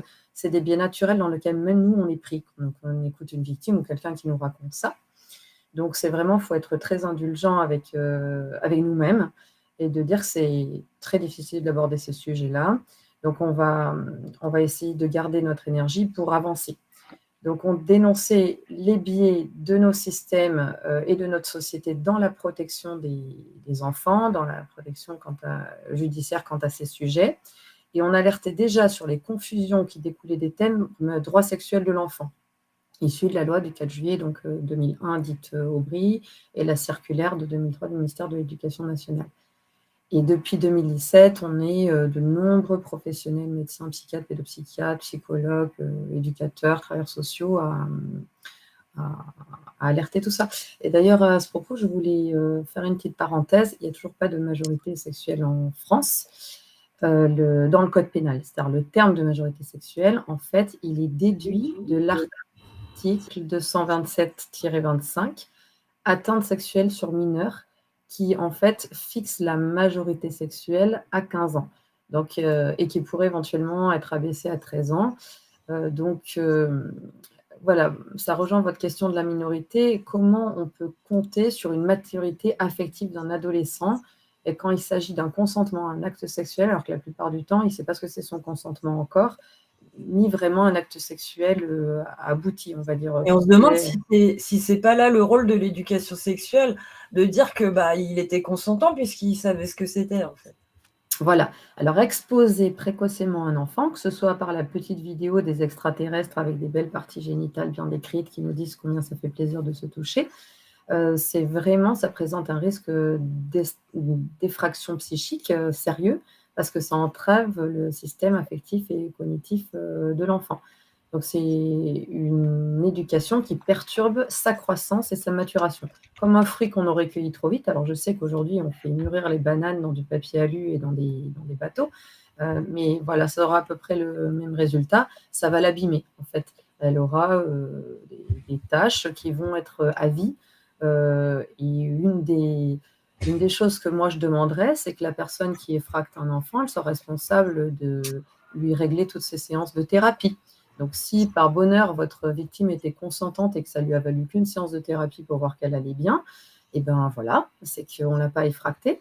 Et si la personne, elle en a pour 50 ans de thérapie à 2 fois par semaine, peut-être que c'est à l'auteur de régler ça. Merci beaucoup, Amandine. On a Ariane qui tente de revenir avec vous. Elle voulait rebondir, donc on va essayer de la faire revenir. Comme ça, on va pouvoir finir une émission tous les 4 en espérant qu'Ariane ait une connexion suffisante. Et puis suffisante. aussi, ne pas oublier de parler du colloque parce que du coup, là, en fait, c'est une introduction un petit peu sur le colloque qu'on est en train de faire. Eh bien, super. Donde vamos, je vous remercie. Vous faites une transition parfaite. C'était le dernier point, mais on pourra rebondir après, parler de ce colloque-là. Donc, très rapidement, Ariane et Amandine, vous êtes co-organisatrices d'un colloque qui va avoir lieu le 13 mai à Paris. Voilà, co-organisé, je le disais en introduction, avec l'Association pour la liberté vaccinale. Et donc, est-ce que vous pouvez nous parler rapidement de ce colloque pour encourager tous les auditeurs qui vont nous écouter ce soir ou plus tard en replay, pour pouvoir potentiellement s'inscrire, parce que ce colloque est un colloque exceptionnel avec des professionnels qui ont donc la légitimité et la compétence pour pouvoir parler des sujets sensibles tels que le totalitarisme, les dérives totalitaires sur les enfants. Donc je sais pas, Amandine, après on laissera... Oui, Ariane. Ah bah voilà, super. Si c'est possible, j'aimerais juste rebondir un tout petit peu avant par rapport donc à ce qui était dit sur la question du consentement de l'enfant. On a vu tous l'image du Dalai Lama, etc., qui a été ultra médiatisée. Et derrière, et bien évidemment, ça a servi à faire la promotion des droits sexuels qui, évidemment, si cet enfant avait eu connaissance de ses droits sexuels, eh bien, cette affaire ne se serait pas passée. Donc, c'est une inversion perverse pour faire porter la responsabilité de sa propre protection à l'enfant. Et c'est tout le temps comme ça, en fait. Et dans les textes de l'OMS, l'enfant est considéré comme citoyen sexuel, c'est-à-dire qu'il est responsable lui-même de savoir dire oui ou non. Ce qui est gravissime, hein, puisque c'est notre responsabilité d'adulte de protéger les enfants. Et tout à l'heure, je voulais juste terminer donc sur l'OMS pour vous dire que déjà en 2015, la France participait à plus d'un quart des ressources disponibles au siège de l'OMS pour la mise en œuvre du règlement sanitaire international, mais depuis, elle a doublé ses contributions financières, nous a dit Macron en mai 2022. Voilà, vous savez où vont vos impôts. C'est quand même très important. Et Macron a donc demandé la constitution, enfin il soutient la constitution d'une commission permanente du Conseil exécutif de l'OMS. Il faut entendre ce que ça veut dire. Exécutif, c'est l'application des lois. Et donc, tout simplement, toutes les lois dont nous parlons au niveau de la France, comme c'est écrit dans les textes de l'OMS, seront caduques. C'est très important de le comprendre. C'est-à-dire que si vous faites un militantisme sur des lois franco-françaises, eh bien, ça tombe devant ces fameuses lois internationales du fameux gouvernement mondial qui est en cours, en fait. C'est tout simplement ça dont il est question. Et dernier point peut-être qui a été abordé par Dandé, mais c'est que financeur du planning familial international, Bill Gates, financeur de l'OMS, Bill Gates. Ah bon, voilà, il y a des têtes qu'on retrouve, des financeurs, entre autres. Hein. Alors, ce colloque, l'Amandine, en tout cas, il est organisé par Amandine et moi. Nous avons beaucoup de mal. Alors, on pourrait se demander comment c'est possible qu'un petit colloque réunissant quelques centaines de personnes et quelques professionnels dérange autant. Eh bien, il dérange autant tout simplement parce que nous amenons une vérité claire et des engagements clairs et qu'il ne faudrait surtout pas que notre discours se propage. Il dérange, on s'est fait annuler la salle. La mairie d'Alfortville a appelé et fait des pressions sur la salle pour que le colloque soit annulé. Nous avons retrouvé une autre salle que nous allons garder en fait confidentielle pour les inscrits. De toute façon, il n'y a plus de place en présentiel et ce sera que des places en visio. Et je laisse la parole à Amandine. Oui. Alors, effectivement, vous pouvez nous rejoindre donc, le 13 mai 2023 à Paris. Donc, vous avez compris qu'on donnera l'adresse au dernier moment pour assister à un colloque d'experts qui est parrainé par la NPLV sur le thème des enjeux autour des enfants dans le contexte actuel. Donc, il s'appellera « La dérive totalitaire sur les enfants, diagnostic, causes et conséquences, solutions ».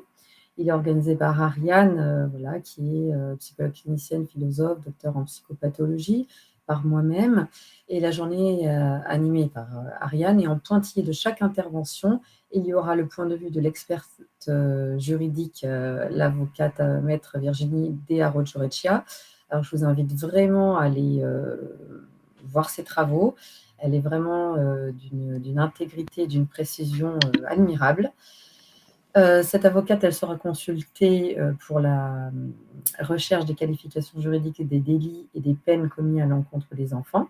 Et au cours de cette journée de conférence, tous les spécialistes vont se succéder pour proposer au public des réflexions approfondies sur les différents aspects de la dérive totalitaire qui a causé de graves dommages psychiques et somatiques sur les enfants. Donc, on essaiera d'analyser la nature des dérives en termes d'idéologie politique et de pratiques institutionnelles, les symptômes et proposer des perspectives pour retrouver les principes vertueux par l'écoute de la souffrance des jeunes générations. Eh bien, merci à vous d'organiser des événements comme celui-là. On a vraiment besoin aujourd'hui de ce type d'événement pour à la fois avoir toute la légitimité et faire monter nous, citoyens, en connaissance sur ces sujets-là, pour pouvoir aussi informer autour de nous. Et c'est aussi le but des émissions comme celle de ce soir. C'est vraiment un grand plaisir. Ariane, qui a encore un problème de connexion, qui pourra peut-être revenir plus tard, mais là, elle est indisponible quelques instants, voudrait quand même qu'on parle rapidement, c'est vrai, on en avait parlé en préparant l'émission, de tout ce qui est la censure. On parlait donc de cette salle qui a été annulée, de la salle qui a été décommandée demandé sous pression pour ce colloque. Ça me fait penser aussi à Maître Aroro, dont vous parliez, qui a subi une garde à vue extrêmement violente. Il y a maintenant, je dirais, environ 6 mois, où je me rappelle, elle avait témoigné, donc en restant assez floue sur le contexte précis de sa garde à vue, mais une garde à vue très très longue pour soi-disant terrorisme, etc. Donc peut-être parler rapidement de la censure sur ce sujet-là pour clôturer notre soirée, ou commenter si vous voulez faire un commentaire, je vous laisserai bien évidemment le faire. Mais voilà, parler de la censure, de ce sujet si sensible qui touche tant d'enfants, qui est un phénomène systémique de notre société, qui dure depuis bien longtemps, avec tous les aspects historiques que nous a présenté Don Debamos, qui doit soulever donc des questions et des inquiétudes pour nous tous, et donc une action, parce que le but, c'est pas juste de rester inquiet face à une réalité, le but, c'est aussi de se donner les moyens de faire évoluer cette réalité-là. Donc, je sais pas, peut-être un petit mot sur la censure, ou un petit mot aussi pour encourager tout un chacun à comment s'informer, comment monter en connaissance sur le sujet. Vous avez présenté tout à l'heure, Amandine, 2 livres, et potentiellement comment aussi agir, même si évidemment c'est des phénomènes compliqués à combattre. Oui, alors tout à fait, c'est peut-être pas, je suis peut-être pas le mieux placée pour en parler, j'imagine que Dondé me complétera. Moi, je peux juste vous parler en termes psychopathologiques. Quand on a affaire et quand on lutte contre des paranoïaques ou même contre des clans, contre des gens qui comment dire, souhaitent avoir des pensées uniques, la censure, elle s'exerce à tous les niveaux. Donc le niveau simple, on va dire, de menaces. Alors, il faut bien se dire que pour nous, le développement personnel de personnes qui font ces choses-là, le développement psycho-affectif de paranoïaque ou de pervers, ça s'arrête en dessous de 4 ans. C'est-à-dire c'est 0-3 ans. Ils n'ont pas acquis le non, donc ils ne comprennent pas que quand on leur dit non, c'est non. Donc, il faut les renvoyer dans leur chambre. Et il y a un moment donné, on s'aperçoit que la plupart, c'est du bluff. Ensuite, il y en a qui sont dans le plus haut niveau, qui sont par exemple, des pervers, on va dire perversion narcissique, qui vont nous séduire. Est-ce que tu veux intervenir à l'OMS, à l'ONU, je ne sais pas quel endroit qui pourrait vous séduire? C'est la carotte ou le bâton. Tu pourrais te censurer, invisibiliser, voilà. Ensuite, il y a l'invisibilisation, et c'est là où ce n'est pas seulement des chaînes YouTube qui sautent ou des algorithmes qui nous trient, c'est aussi des fois les collègues, croyant bien faire, qui essayent de parler de nos travaux et qui se trompent, ou qui se les approprient et qui du coup nous font qu'on est moins visible, ou qui vont pas parler aussi précisément et qui du coup font faire le lit des choses contre lesquelles on se bat. Par exemple, parler des droits sexuels et dire c'est juste un problème de forme ou d'infirmière qui a mal appliqué le protocole, c'est déjà accepter les droits sexuels ou le fait qu'on puisse sexualiser un enfant. Or, l'idéologie que l'enfant est sexualisé à la naissance, c'est complètement criminel. L'enfant, il est sexué, mais il n'est pas mûr. Et ensuite, vous avez la masse d'informations qui vous est mise dans tous les sens, qui fait que tout est égal par ailleurs. Donc, effectivement, je n'aurais de cesse que de dire, lisez les livres de gens qui font le travail. Je ne sais pas où c'est qu'ils trouvent le temps, mais ils font un travail colossal, hyper référencé, hyper réactualisé. Je crois que l'imposteur des droits sexuels, en 5 ans, elle en est à sa 5e réédition. Merci beaucoup, Amandine. Dondé, je vous laisse...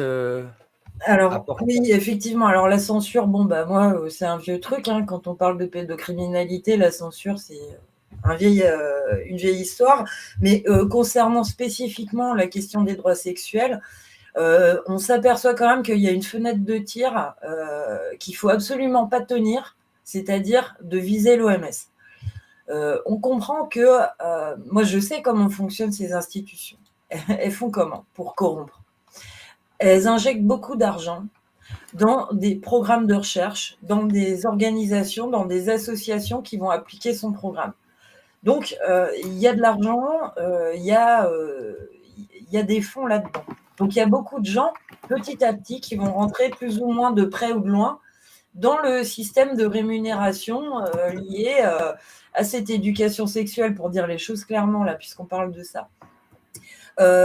Donc, il y a beaucoup de gens qui vont dénoncer certaines parties de l'éducation sexuelle parce que c'est quand même un peu trash. Il y a peu de gens qui vont dénoncer les fondements de cette idéologie parce que c'en est une. Voilà. sur ce côté-là.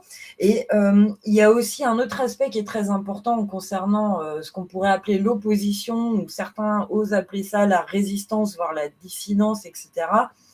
Bon, moi, je suis bretonne. Dans le milieu breton, je peux vous dire que l'infiltration, on connaît. Et comme on dit souvent, enfin les Chinois le disent, en tout cas, le poisson pourrit par la tête. Il ne faut pas oublier que aujourd'hui, l'État, enfin les tenants du pouvoir ont très peur.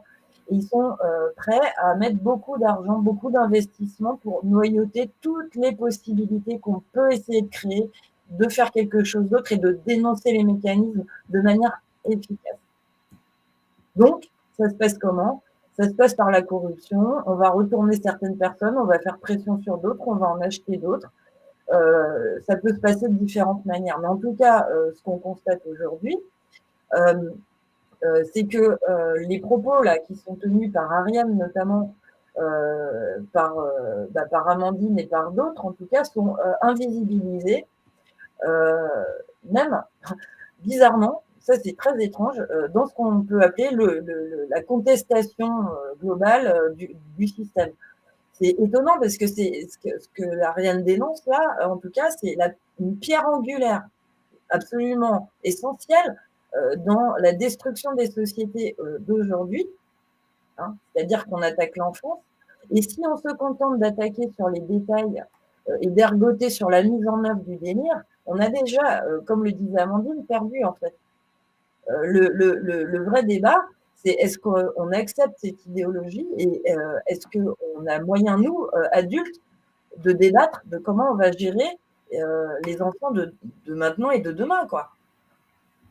Voilà, je pense que c'était 2 questions importantes à souligner quand même pour terminer, parce que l'heure est grave, hein, ils mettent le paquet. Il faut savoir que les associations, bon, LGBT, mais pas que, ont fait pression, ont déposé des plaintes pour que l'État mette en œuvre réellement les cours d'éducation sexuelle prescrits par l'OMS, hein, et validés par la France, voilà, sans aucun souci.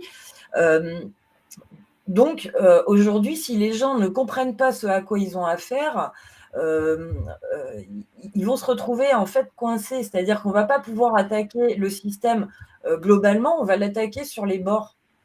Et là, on va perdre du temps et de l'énergie, comme le disait Amandine tout à l'heure. Donc, autant attaquer le cœur du système. Et en plus, en remontant le cœur du système, comme je l'ai un petit peu montré, on remonte aussi au cœur du système de l'économie, de l'ingénierie sociale en général, bref, de beaucoup de nos mots. Donc voilà, j'invite à aller en tout cas à suivre du coup en visio ce colloque-là et si possible à dire qu'il existe. En tout cas, nous, on communiquera là-dessus. Merci beaucoup, Dandé. Et je partage vraiment vos remarques sur le fait qu'on touche aux enfants, c'est vraiment une bonne porte d'entrée. On sait qu'aujourd'hui, face à toute l'imposture universelle, il y a vraiment un déni des masses qui préfèrent un mensonge qui rassure plutôt qu'une vérité qui dérange.